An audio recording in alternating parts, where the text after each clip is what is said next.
कोण कोण कोण बाई इकडचं तिकडे तिकडचं इकडे बाई बाई बाई बाई काय तमाशा राहतो तो. नमस्कार मंडळी, आलात बाई तुम्ही. पण मी काय म्हणते, आज आपल्या सिरीजचा चौथा दिवस आहे. आज चौथ्या दिवस मध्ये आपण काय शिकणार आहोत. जसं आपण मागच्या सिरीमध्ये नाथवंड पाहिली होती का, आज आपण या गावातल्या गरम डोक्याच्या माणसांना भेटणार आहोत. म्हणजे आपल्या गावात असे काही लोक राहत नाही का काही. त्यांना थोडस काय बोललं की खण बाई इकडचं तिकडे तिकडचं इकडे बाई बाई बाई बाई काय तमाशा राहतो तो. तसेच हे वाम कलर तुम्हाला सांगते म्हणजे नारंगी, लाल आणि पिवळे.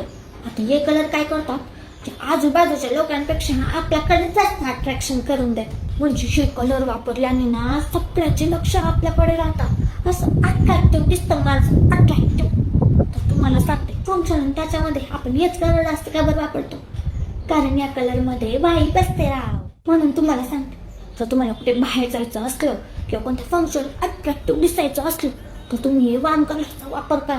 कोणते कलर?